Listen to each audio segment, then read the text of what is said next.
Good evening, everyone. Thank you for joining me. My name is Jake Roberson, and what we're going to be talking about tonight is evaluating video games and does content matter? What you just finished watching is a clip from the popular video game series God of War. That particular clip is from a demo, actually, of God of War 3, the most recent console version in the series, and it gives you a perspective as we move forward into what kind of content we are talking about when we're talking about these mature rated video games. It certainly was not the worst in the game itself or in the area of mature rated games overall, but it does kind of give you an idea of the hyper violent content that can be included in these games. And does it matter? Does it affect us? Does it change our levels of aggression if we're talking about violence? And it's kind of something that is a hotbed of debate currently in regards to media in general, but specifically these video games, where they're putting all of this in the hands of a gamer and allowing them to essentially commit these acts themselves, whether they be violent, sexual, criminal. Likewise, most people are familiar with games like God of War, Call of Duty, a first-person shooter where you're put in the boots, figuratively speaking, of a combat soldier, and or games like Grand Theft Auto, where you're committing Grand Theft Auto or engaging in illegal sexual activities, crime, and you name it. The open world, the sandbox games. There's a lot out there, and it certainly has raised a lot of concerns from parents and the public in general in regards to how these games affect gamers. Certainly we've seen people trying to study the effects of video games. Most famously, we've heard all about the investigation of the Columbine shooting, how whether or not Doom and the shooter's engagement with that game had anything to do with where they got.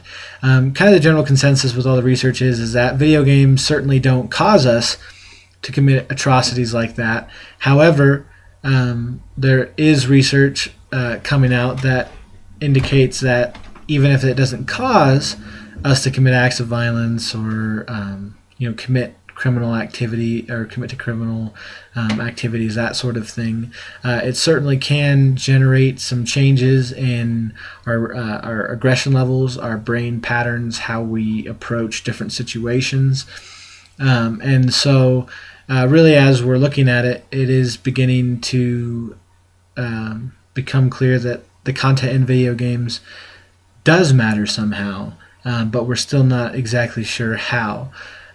What that brings us to is the evaluation of video games.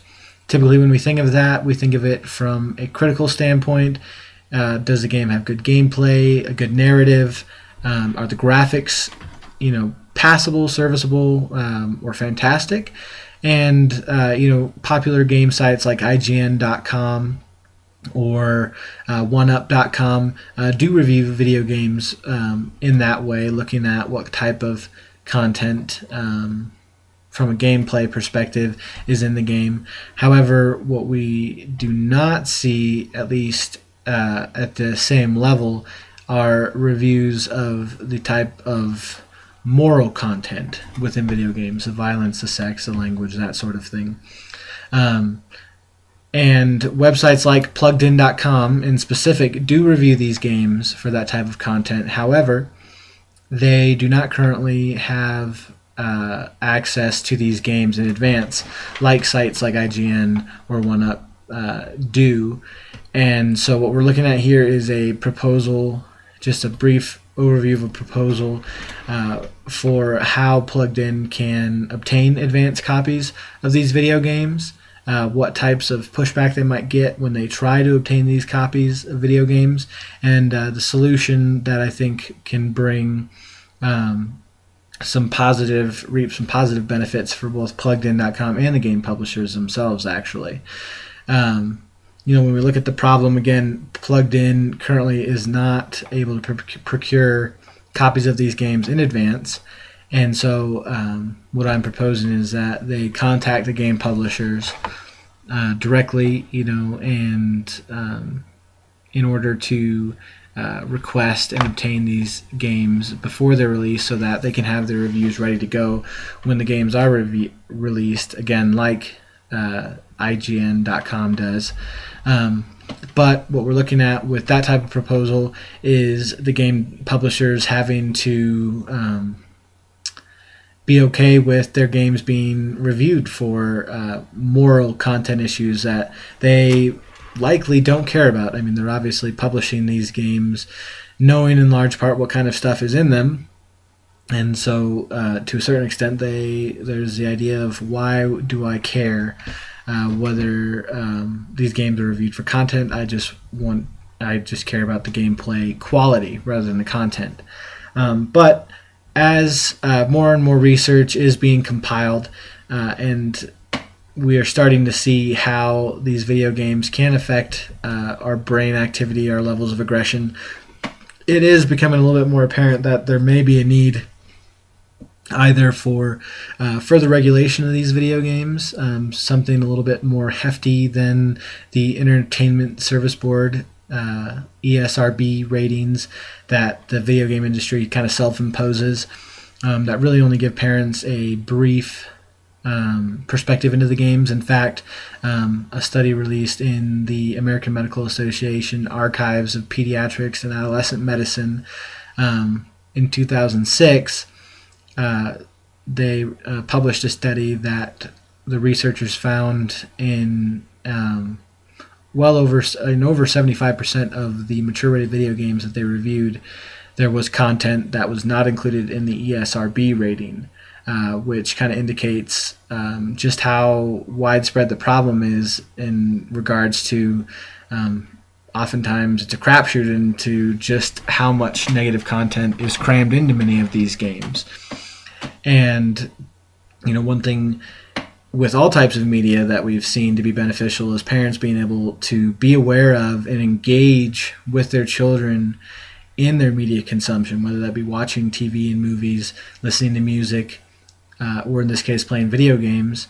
And so there is a need for parents to have access to knowledge concerning these video games, what kind of content they're going to be experiencing, so that they can determine how best to approach these games with their families, and engaging their children in discussions regarding the type of content they're going to experience.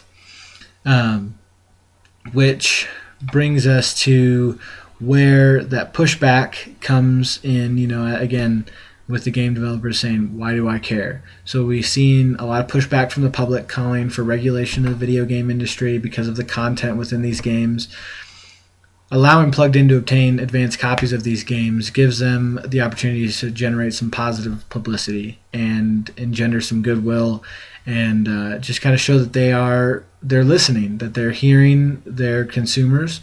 Obviously, not all the consumers care, but that they're hearing, the cries of the public, that are concerned with this, and they're saying, it's obviously a free country. We're going to release the kind of games we want.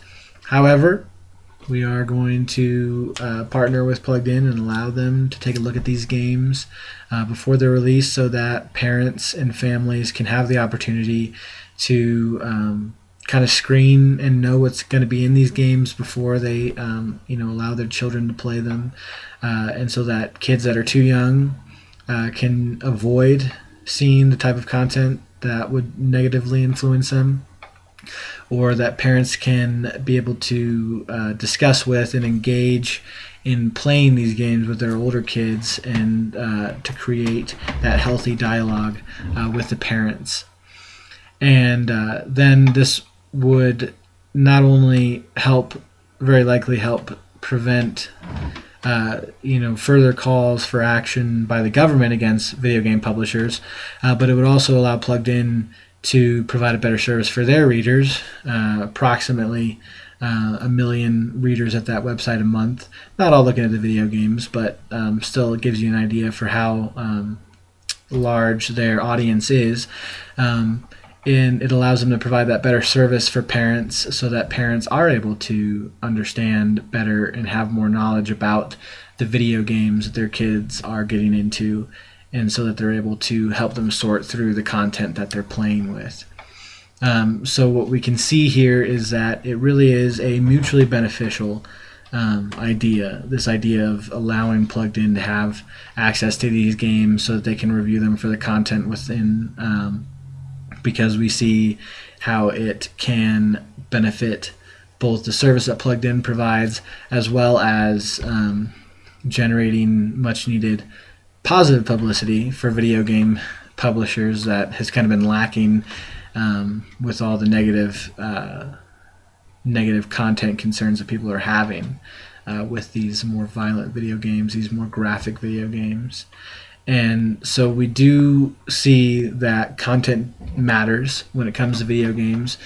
We do see how Plugged In could provide a better service, and how game publishers can create some better publicity for themselves in this regard.